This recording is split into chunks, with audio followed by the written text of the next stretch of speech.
Welcome, everyone, to the Metaverse Culture Series Pride Unbound experience. This is our dream house.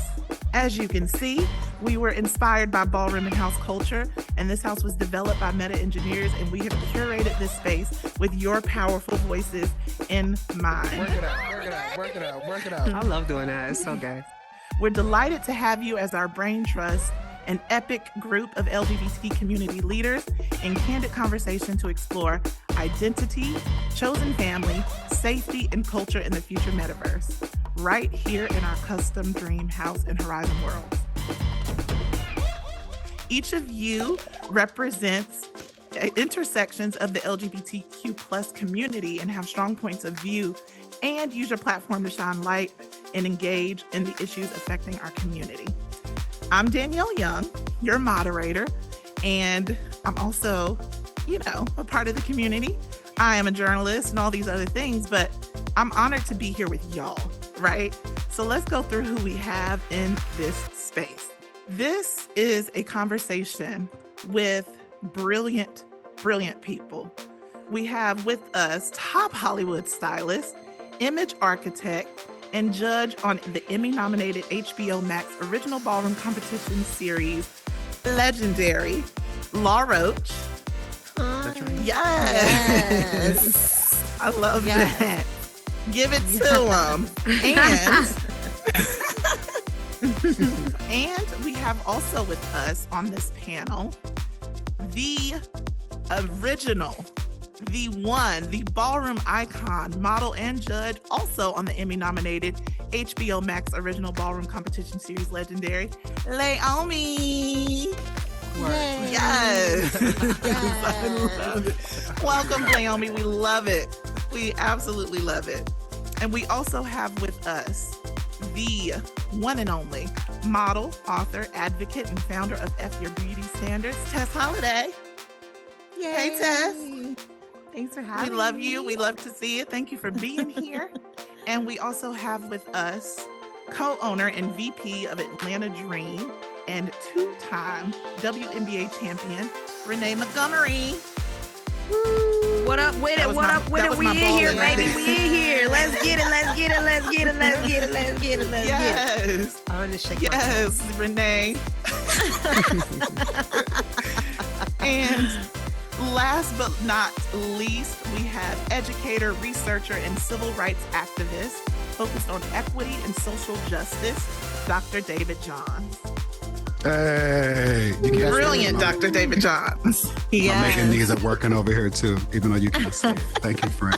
So happy to be in this space. We are glad to have you. Thank you for being here. This space that we're in now in immersive technology, we want to be able to dream with y'all, right? So if we were to think about ways that these type of spaces could be representational and offering more than we're able to give in real life, what ways do you think we could use this space to create safe spaces that could exist here? Tess, I'll go to you. I mean, we have pride because of Black trans women and because of Black and brown folks. So I think when we are doing pride events and things like that, it should always be centered around, in my opinion, Black and brown folks first. I think whenever necessary, myself included and white folks included, when it comes to pride, if there's an opportunity that you don't feel like is suited for you, then you should pass it to someone else that is deserving. I don't think that you should ever feel comfortable taking a job or an opportunity from someone that you feel like is better suited for it. You made That's a very point true. there. And that's Point a out, beautiful Renee. point. And as the gatekeepers, people should have that, adopt that type of thinking, because you are a person of power or privilege. Give your opportunity to someone who doesn't look like you and who doesn't identify the same way you identify. So I love that. Thank you for that, Tess. And something yes, else thank you for that. to answer your question, Danielle, I think when you look at how media and law kind of hit on it as well about how it's dispersed, well, if you're talking immersive technology, I mean, you can make your avatar look like whatever you want it to. So what are they buying at that point? And so then that's when I think the field can get a little bit more level. And to that point, I mean, some of you, this is your first time being in this space and creating avatars of yourself and things like that. I would love to know about your personal experiences in building that. I mean, Laomi, she looked like she, She killed okay? it. I'm trying to tell you. No, but she this looked is like she. I actually Absolutely. created my avatar yesterday evening. And I took my time and I really wanted to see what it was about. And I just love how much, like, how many different options you had and how many like different things that you can put together to like bring yourself to life. So I wanted to make Mhm. mine personally to me, and I love it. We love Laomi's. It's serving all the representation that I can handle. You look good. You look blessed. Thank you. Yeah. She understood the Yes. assignment. Yes. She Facts. understood the assignment. When the rest of y'all were Mhm. building your avatars, how did you feel about the representation? I would love to hear from you, Law, since you are our image architect. Are the styles giving or we need some help?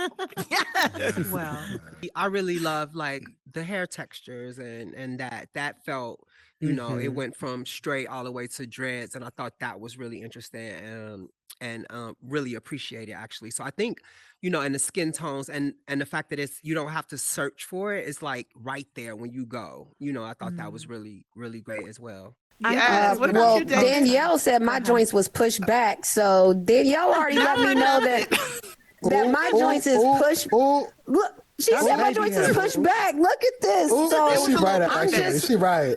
It's she giving. right. Okay, so I would just say I love it. I love all the things, but I would like to get my lineup back, get a little pushback up further, and also too. We can't shift it. You know what I'm saying? Look, he all up in it. You see what I'm saying? And Pull so your wig throw a down, Renee. little- Pull it down. it's just not coming. So I Laomi would like said to you get a had little on bit of What'd you say, blonde. Laomi? A half a wig? You had a half a Yeah, wig. you see, I got roasted when I walked up in here, so I'm letting y'all know I need to get a little better hairline, a Let's little call it something, baby something. hairs. Those your baby hairs. Okay. We'll give you that. Baby here. maybe some more options for like larger bodied folks, but it is nice to be sitting on this couch plump in front of y'all because I'm glad that there's a fat option. We both got it. So give me a high five. Yeah. I do like that representation as well. And it's something that I've thought about in being in this space as a larger body. I was like, I have to make my avatar feel like me. I would love to pivot a little bit to the conversation of safety. As we deal with that in the LGBT community, I think a lot of it's across the board a necessity for safety, right? But we deal with a lot of our trans sisters being brutalized and we're seeing that publicized a lot more. I would love to go to Dr. David Johns and Laomi about trans safety and how you feel about that in real life and how can that translate into having safe spaces in the virtual reality world. Yeah, I want to acknowledge my privilege in all of the ways and invite Laomi to go first, if that's okay. Okay, cool. Love I that. appreciate that. Love Um, that. For me, it's very different. I get to experience and see and actually hear from all different types of trans women and their differences. And for a place like this, I feel like it's more safe for anyone because it's not a physical thing. I don't know how it would portray verbally and things like that because as trans people, not everyone has the privilege to like sound passable or like certain things that characteristics as a trans woman that makes us feel self-conscious about ourselves and how we come off and we want people to perceive us. So it's pretty tough. That's a fine line, but so far I feel like this would be a nice space for people to actually like get to know people outside of just like a physical form and just seeing them and like just getting to know them through personality and talking. Like it's beautiful. I love that, Laomi. David, I would love to hear about what ways can we ensure our safety for our babies? For folks who don't understand the importance of it, two quick things to consider.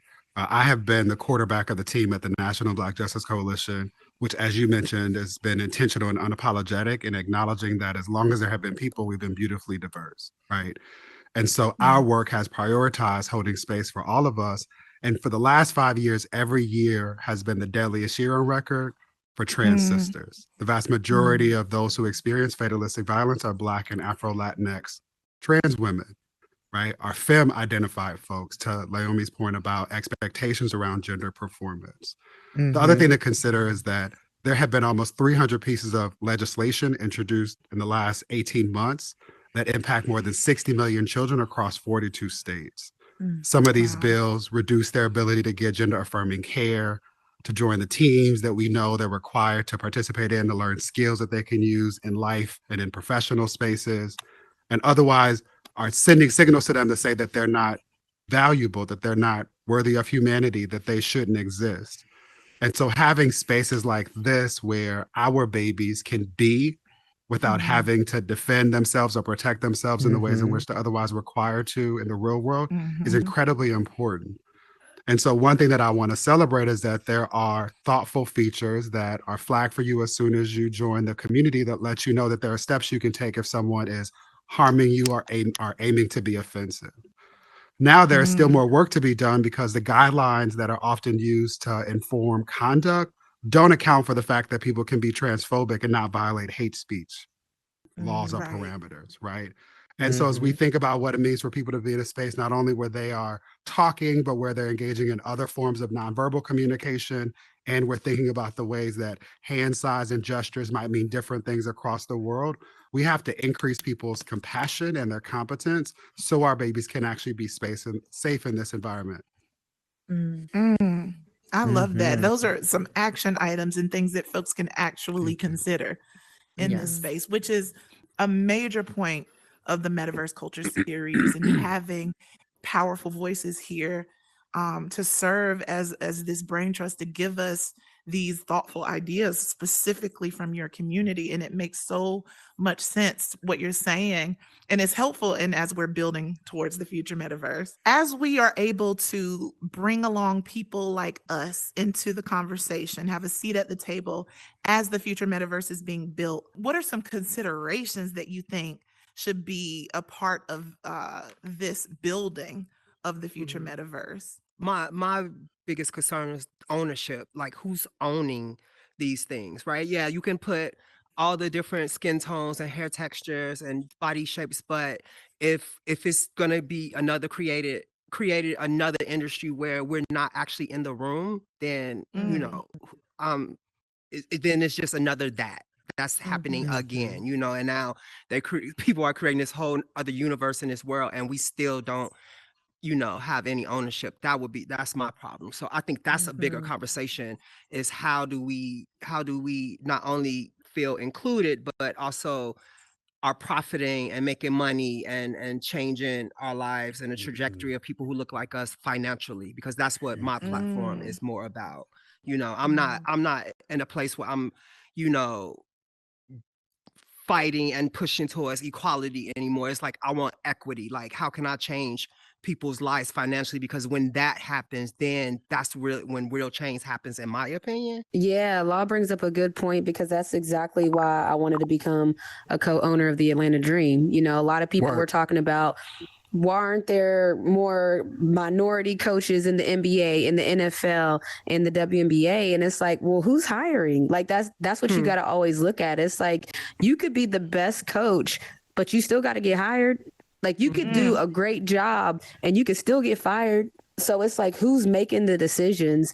That's where the seats, when we talk about at the table, and Tyler Perry made the statement, like, build your own, and that's the same too. So as these things are happening, us sitting right here is building a table, because this is already a space that's created. This moment has happened. It's not like this moment can vanish. We created this moment that's here. So when people say, oh yeah, before the metaverse even got fully built out, we'd be like, yeah, we've been here. Like, so that's kind of part of the story. That's kind of part of building to what you're talking about, Law, because it is about ownership, in a sense of who's making the decisions, who has the ability to say yes. Because you could talk to 100 people and none of them can actually say yes, and they could all love it. And then when it gets run to the top, they might be like, yeah, That's not for us. So you got to talk to the decision makers, or you got to be one. So one of my biggest things and what's becoming my biggest platform is to normalize success in our community, because what I found, and maybe somebody else can speak to this, Renee probably, the most maybe. I'm always, when I go home, I'm always the one that made it. Right. It's like, oh, you the one that got out. Oh, my nigga, like you the one that got out the hood. Like and it's like, and I just, every time I hear that, I just like, why isn't this normal? Why being successful Black man or Black woman coming from the hood? Like, we all got the same story, right? For the most part, like we struggle, single parent, drug addiction, all this. And so when we get out, it's like this big thing, but like, what can we really do to normalize success and normalize being successful? Because white people don't, it's not the same for them. Like when they graduate from med school, it's like, oh, we have another doctor in the family. Like it's normal. Right. But for us, like we're always that one, you know what I'm saying? It's always the one that made it out. So my biggest thing is trying to figure out how to really create a space where being me is normal. And I don't go back to south side of Chicago and I'm praised for getting out of the hood, so I would love to try to use this platform and use this thing that's being built to figure out a way to really hone in on that. And it's important for us to ensure that our babies, young folks, feel comfortable in this space, right? That we debunk some of the myths that have still kept too many members of our communities off of Web 2.0 and thinking that the internet is something scary rather than a tool that can be used for good. And so I want us to get ahead of the challenges that we've seen exist heretofore, where so many of our babies don't have access to devices, in part because of cost, where they still don't have access to the broadband connectivity that allows us to engage in the space like this, and to increase their confidence so they walk up in here like they own this space because we built everything. And I'm sitting in this space literally thinking about what we could do if we gave devices to our babies who experience housing insecurity more than any other community, who are least likely to have access to supportive and affirming households, schools, or communities. What would it mean for us to put them in this space, to surround them with folks who can inspire and empower them, and to give them tools that they can monetize? That would literally shift shit. That's the way that we hack ourselves out of the seemingly intractable problems that have resulted in the digital divide. And my hope is that the metaverse also allows us to trouble this idea that if you are Black or otherwise minoritized in this country, you have to leave your home in order to be successful, right? That success requires you, quote, That's getting true. out. We should be, I want to normalize us finding success and happiness in the places that we call home rather than having to go somewhere else. A point. Ooh, David Johns, everybody. Right. Dr. Right. David Can we? Johns. Yeah, that's right. Let's give him his flowers. I think that is such a great point. I think that's what we're trying to do here. I remember when we had our tech check with Law and you hopped on the Zoom and I think you were like, it was such a positive reaction to seeing a team of Black folk.